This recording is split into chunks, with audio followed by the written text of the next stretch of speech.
Hello students. तो पिछले lecture तक हम लोगों ने half wave rectifier and full wave rectifier के बारे में पढ़ा। अब हम लोगों को पढ़ना है ripple factor, ripple and ripple factor, filter circuits और regulated and unregulated power supply के बारे में। नाउ पिछले वीडियो में मैंने कहा था फुल वेव रेक्टिफायर के एडवांटेज में कि उसमें रिपल कम है। अब रिपल यानी क्या होता है? रिपल यानी presence of small fraction of AC into DC.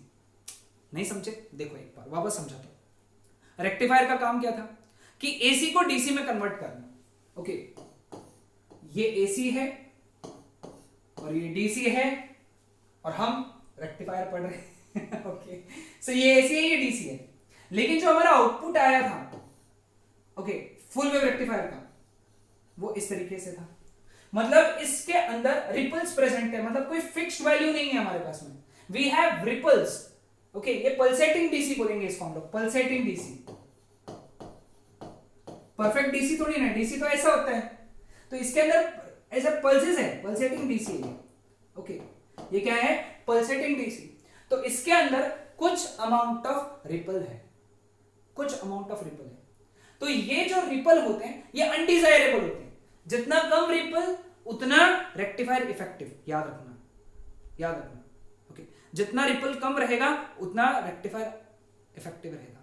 तो रिपल को कैलकुलेट करने के लिए हमारे पास में एक नया कंसेप्ट है विच इज रिपल फैक्टर। क्या है वो? Ripple factor. रिपल फैक्टर यानी क्या?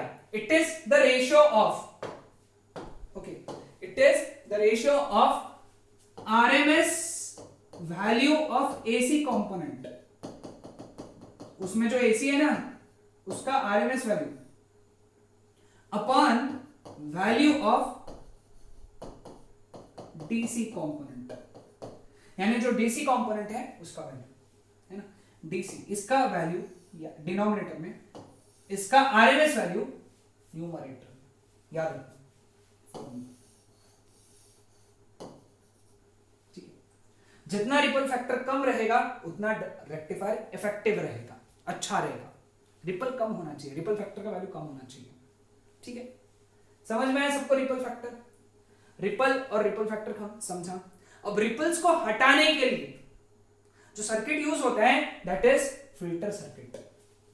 Okay, filter circuit removes ripples from the output of rectifier. Rectifier के आउटपुट में से रिपल्स को हटाने का काम किन्होंने किया? फिल्टर सर्किट ने किया।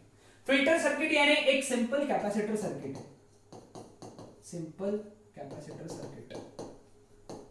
तो हम लोग क्या करते हैं, जो रेक्टिफायर का आउटपुट होता है, ओके, रेक्टिफायर, डायोड रेक्टिफायर का आउटपुट याद है तुमको सिंपल रेक्टिफायर डायग्राम में हम लोग वो फिल्टर सर्किट को देते थे, है ना? तो फिल्टर सर्किट यानी हम लोग एक कैपेसिटर लगा देते हैं यहाँ पे, और ये हमारा लोड रेजिस्टेंस। ठीक है, क्लियर? अब ये कैपेसिटर सर्किट लगाने से, ये कैपेसिटर लगाने से रिपल्स कम कैसे हो रहे ये समझाता हूं। Suppose this diode is full wave diode, two diode rectifier, यानी फुल वेव रेक्टिफायर है ये। ओके, एक फुल वेव रेक्टिफायर है। इसके पहले तुमको बना लेना है, ट्रांसफार्मर बना लेना है, वो टेक्स्ट बुक के डायग्राम में से देख लेना। अब फुल वेव रेक्टिफायर है तो इसका जो आउटपुट रहेगा टाइम के हिसाब से मैं वो ऐसा बनाऊंगा।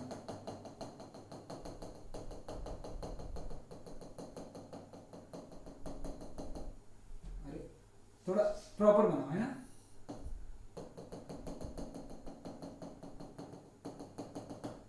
ठीक है, अब यहां से शुरू हुआ, ए पॉइंट से, इमेजिन करो यहां से शुरू हुआ।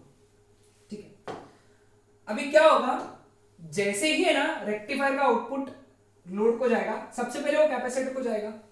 कैपेसिटर ये ए पॉइंट से चार्ज होना चालू होगा, है ना?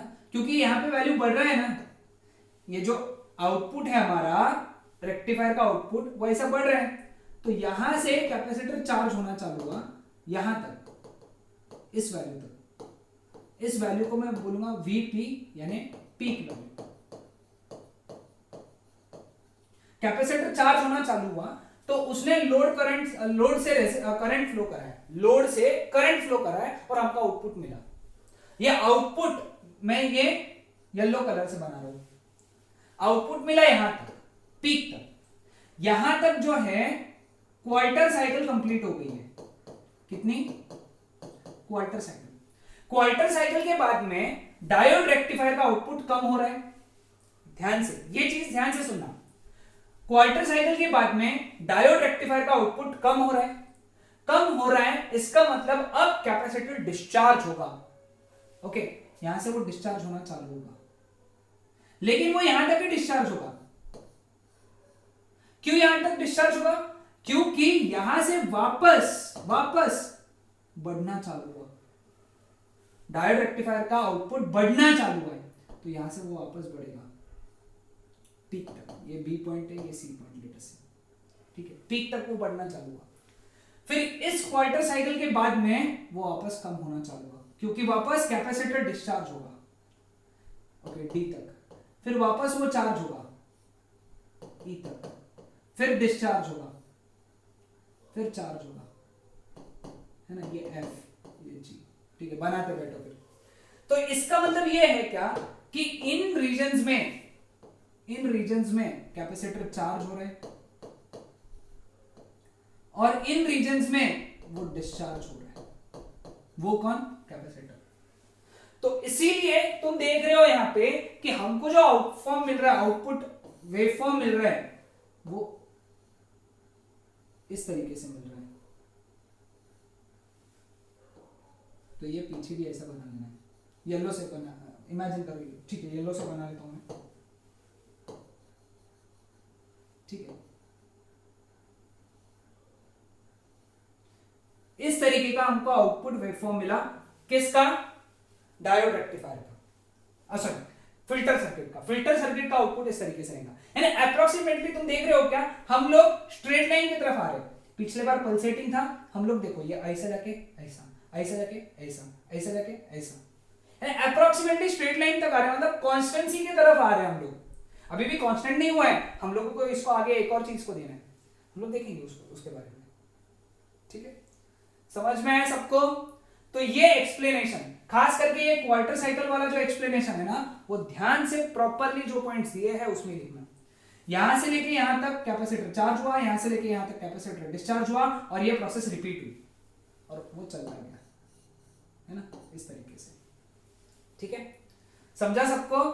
तो ये कॉन्सेप्ट था फिल्टर सर्किट के बारे में। अब ये जो फिल्टर सर्किट है, सिंपल सी सर्किट, इसके 3 एडवांटेजेस हैं। ओके, 3 एडवांटेजेस याद रखना, L square S, L S। सबसे पहला लो कॉस्ट, सस्ता है एकदम, क्योंकि कैपेसिटर ही तो है, कैपेसिटर कितना सस्ता होता है। दूसरा लाइट वेट है, अगेन क्योंकि एक कैपेसिटर ही तो है, एस चाहिए था,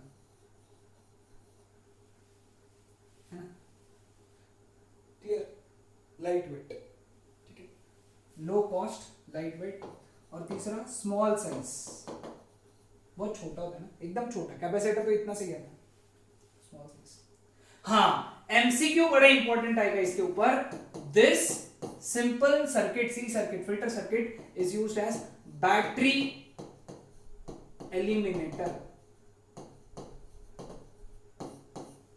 क्योंकि क्या है, कैपेसिटर चार्ज होकर डिस्चार्ज हो रहा है ना, चार्ज होकर डिस्चार्ज, यानी बैटरी एलिमिनेट कर सकते हो तुम इसको यूज करके।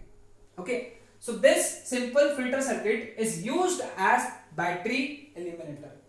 हाँ, एक बात ध्यान में, ये स्मॉल लोड करंट्स के लिए ही काम का है, स्मॉल लोड करंट्स के ही काम का है, ज्यादा लोड करंट्स के काम का नहीं है, ठीक है, समझ में? अब ये आउटपुट को हमको एक कांस्टेंट आउटपुट में कन्वर्ट करने के लिए जो मदद करता है, वो सर्किट था वोल्टेज रेगुलेटर। और जो वोल्टेज रेगुलेटर हमारे सिलेबस में है वो है जेनर डायोड। वो हम लोग अलग से एक लेक्चर में पढ़ेंगे। जेनर डायोड ये वोल्टेज रेगुलेटर है।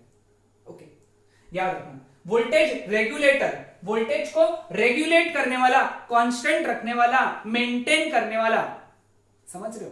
That circuit is known as voltage regulator. तो जिन पावर सप्लाई का आउटपुट कांस्टेंट होता है, टाइम के हिसाब से चेंज नहीं होता है, उनको हम लोग रेगुलेटेड पावर सप्लाई कहते हैं। एक मार्क की इंपॉर्टेंट डेफिनेशन है बोर्ड्स के लिए। The power supply whose output voltage does not change. Okay, देखो डेफिनेशन क्या दी हुई है। The output supply whose power supply remains steady even after connecting load. Load लगाने के बाद में भी जिसका पावर सप्लाई चेंज नहीं होगा, यानी कैसा, एक पावर सप्लाई है यहां से, क्या होता है, कभी कभी तुमने क्या किया, यहां पे बल्ब लगा दिया, जैसे ही बल्ब लगाया इसका आउटपुट चेंज हो गया। तो जिन पावर सप्लाई का आउटपुट चेंज हो जाता है लोड लगाने से, उनको बोलते हैं अनरेगुलेटेड पावर सप्लाई। अनरेगुलेटेड, जो कांस्टेंट नहीं है, मेंटेन नहीं है। लेकिन जिन पावर सप्लाईज का power voltage, output voltage constant होता है इवन आफ्टर कनेक्टिंग लोड लगाने के बाद में भी आउटपुट वोल्टेज चेंज नहीं हुआ, उनको हम लोग रेगुलेटेड पावर सप्लाई कहते हैं। ठीक है, तो ये था हमारा आज का टॉपिक। इस टॉपिक में हम लोगों ने रिपल फैक्टर, फिल्टर सर्किट और regulated and unregulated power supply के बारे में पढ़ा। रेगुलेटेड पावर सप्लाई चाहिए तो जेनर डायोड यूज करो। Okay, so that's it for today. Next lecture में हम लोग जेनर डायोड के बारे में पढ़ेंगे।